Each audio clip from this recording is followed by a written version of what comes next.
Nah, kita ringkaskan tadi dari beberapa penjelasan tentang jenis riba itu. Jadi ada riba jual beli.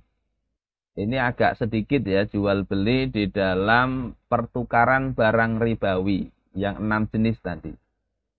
Kalau ada tambahan dalam pertukaran barang ribawi sejenis, sejenis itu tadi emas ditukar emas. Termasuk sekarang ini uang ya, uang ditukar dengan uang yang sejenis, rupiah dengan rupiah. Kalau dalam pertukaran itu ada tambahan, misalnya 100.000 duit lawas ditukar dengan 90.000 duit hanyar, duit baru. Maka itu masuk riba fadl. Kalau sejenis. Kalau tidak sejenis ada tambahan nggak apa-apa. Kalau pertukaran barang ribawi, sejeniskah atau tidak sejenis itu dilakukan dengan tidak tunai, maka ini sebutannya ribayat. Nah, riba dalam utang itu ada riba qard, riba utang yang kullu qardin jarra manfaatan fahuwa riba. Setiap utang piutang yang menarik atau mengambil manfaat, maka itu riba. Nah, kalau dipastikan di awal, misalnya tadi pinjam 1 juta, nanti kembalikan 1,5 juta. Itu riba qard. Jelas itu, nggak ada ikhtilaf. Kalau dikenakan utang itu ada tambahan kalau telat bayar. Kalau nggak telat nggak apa-apa. Tapi kalau telat bayar dikenakan denda, maka itu riba nasi'ah. Nah, ini sudah seperti ini aja sebetulnya inti pembahasannya. Dia nandak modal. Kalau utang modal itu maka namanya utang itu mengembalikannya harus sama. Kalau ada tambahan dilihat. Tambahan itu sudah diakadkan di awal itu kena riba qard. Kalau tambahan itu diakadkan di awal sebenarnya nggak ada tambahan. Ya sudahlah ini saya pinjami 10 juta. Ya. Berapa mau bayarnya kapan? Oh nantilah 2 bulan lagi. Oh iyalah 2 bulan lagi kembalikan 10 juta. Ya. Sudah. Itu kan nggak riba kan sebetulnya. 10 juta dibayar 10 juta nggak ada ribanya. Tapi awas loh ya, kalau telat dari 2 bulan, setiap 1 bulan saya kasih denda, dendanya misalnya 2%. Sehingga ketika telat bayar, maka dikenai denda 2% dari 10 juta itu. Nah itu kena riba nasi'ah. Termasuk nanti ada jual beli, digabung. Nah itu juga nggak boleh. Misalnya ini saya utangi modal usaha sampean 10 juta. Sampean mau bikin apa? Bikin lemari misalnya atau usaha ini. Ini sudah saya kasih 10 juta, sampean bikin lemari. Kembalikan 10 juta juga ya. Saya nggak mau tambahan. Karena ini kalau ada tambahan berarti riba qard. Saya nggak mau tambahan. Tetapi lemarinya itu harus ya wajib dijual kepada saya loh ya. Nanti saya yang menjualkan. Nah ini juga nggak boleh. Tidak halal ada salaf ya utang dengan jual beli dicampur itu nggak boleh. Ya, solusinya jangan dicampur. Yakni kalau ngasih utang ya sudah ngasih. Nanti mau dia jual lemarinya itu ke siapa? Ya urusan dia. Walaupun menjual ke saya juga boleh. Gitu. Ini masalah jenis-jenis riba. Nah, ini dalilnya kullu qardin jara manfaatan fahuwa riba. Setiap utang piutang yang mengambil manfaat itu adalah riba. Walaupun ulama-ulama kontemporer itu akhirnya ada juga yang berupaya supaya nggak riba lagi. Sehingga apakah dijelasin supaya ini nggak berlaku. Nah kita nggak perlu ikut-ikutan begitu. Nah, yang penting juga kita pahami itu adalah faktanya. Kalau faktanya sama, maka tetap haram walaupun diganti namanya. Ini bukan riba loh ya, ini bunga. Kalau riba itu haram, kalau bunga itu harum. Tetap ya, walaupun diganti bunga. Oh ini bukan riba, ini namanya faidah. Oh ini namanya ujroh. Oh ini namanya hadiah.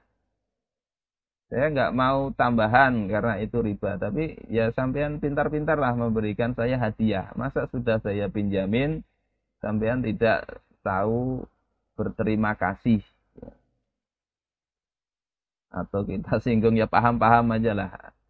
Nah kalau itu dia mencari tambahan tadi, itu maka hukumnya sama, itu riba. Apalagi diakadkan sejak awal, maka tidak ada perbedaan kalau itu riba. Terus bagaimana dengan fawaidul masorif au al-bunuk? Ini pembahasan di dalam kitab Al-Fiqhul Islami wa Adillatuh. Tentang bunga bank kalau dijelaskan sekarang. Profesor Dr. Wahbah Zuhaili ketika membahas ini, beliau tulis di bawahnya ini 3 kali ya. Haram, haram, haram. Walaupun beliau itu nanti ungkap di situ ada orang-orang pada masa beliau itu yang menghalalkannya. Maka lebih menenteramkan hati dan dalil yang lebih kuat yaitu adalah haram. Walaupun sedikit. Alasannya kan salah satunya kalau bunga itu kalau sedikit nggak haram. Pakai dalil ya ayyuhalladzina amanu la ta'kulur riba ad'afan mudha'afah. Wahai orang-orang yang beriman, janganlah kalian memakan riba yang berlipat ganda. Artinya kalau tidak berlipat ganda nggak apa-apa. Ya masuk akal aja sih alasan begitu. Tetapi apa? Ayat yang terakhir tentang riba itu kan menghapus hukum riba yang sedikit itu. Yang berlipat ganda itu yang haram, sedikitnya nggak apa-apa. Ayat yang terakhir kan bicara ya ayyuhalladzina amanu ittaqullah wa dzaru ma baqiya minar riba. Wahai orang-orang yang beriman, bertakwalah kepada Allah dan tinggalkanlah sisa dari riba itu. Jadi kalaupun ada sedikit, tinggalkan.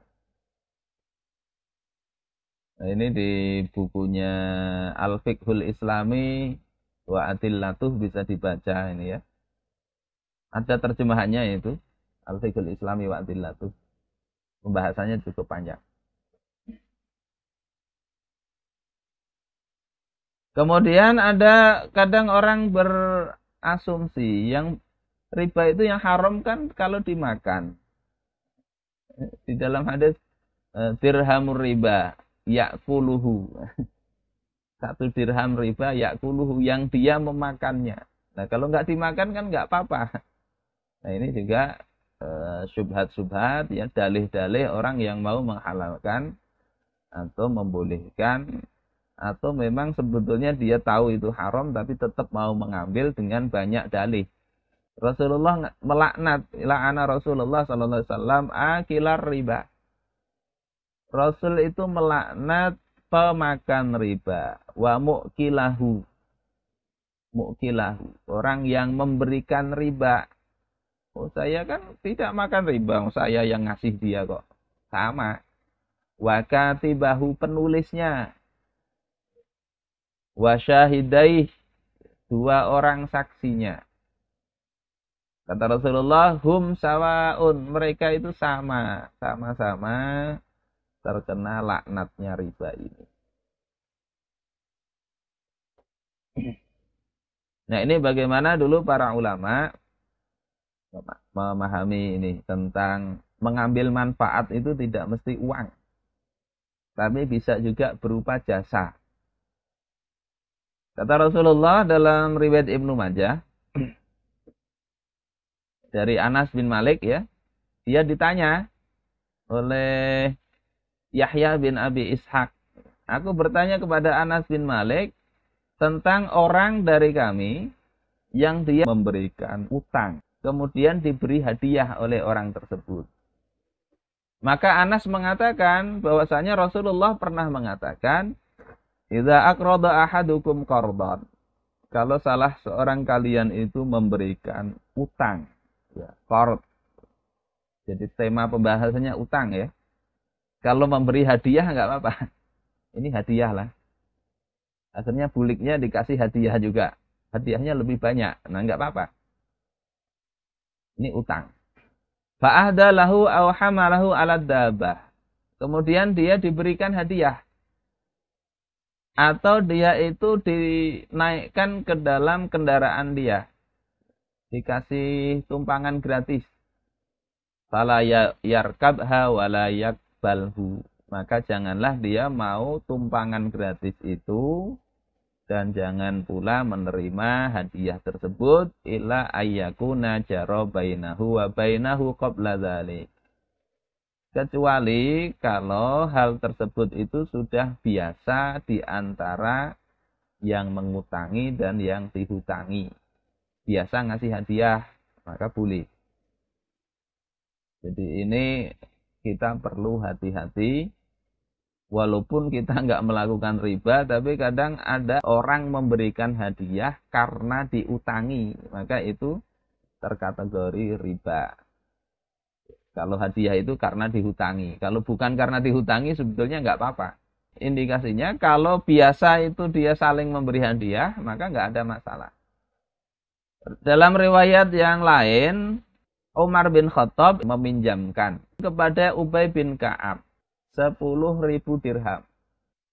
Kemudian Ubay bin Ka'ab ini menghadiahi kepada Umar ya, min samarati ardihi, buah-buahan dari kebunnya Ubay. Kasihkan hadiah. Faraddaha alaih. Kemudian Umar itu menolak hadiah tadi.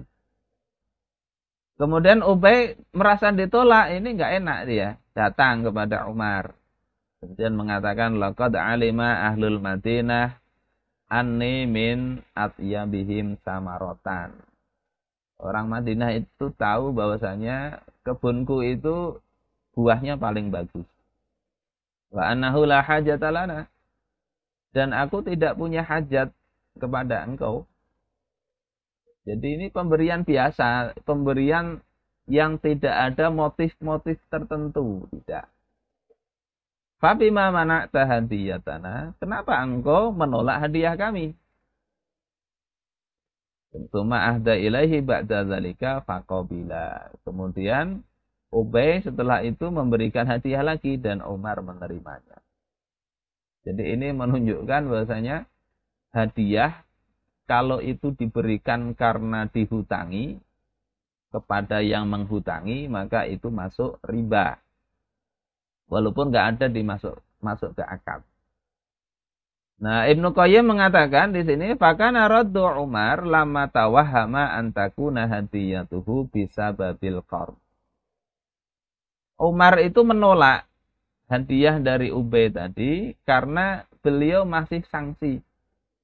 Ini hadiah ini karena saya beri utang 10.000 dirham.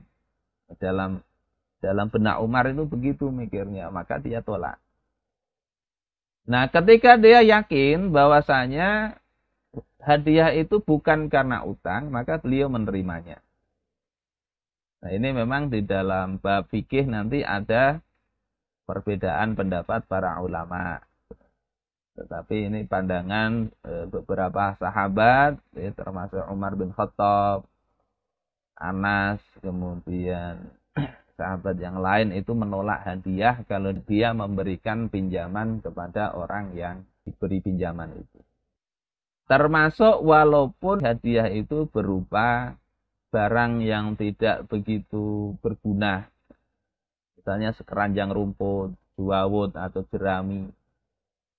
Maka itu menurut Abdullah bin Salam itu juga termasuk riba. Nah, ini beberapa ikhtilaf ya. Jadi para sahabat sebagai Ubay bin Ka'ab, Ibnu Mas'ud, Abdullah bin Salam, Ibnu Umar, Ibnu Abbas, itu mereka melarang orang yang memberikan utang untuk menerima hadiah dari orang yang dihutangi. Ini pendapat para sahabat. Itu riba.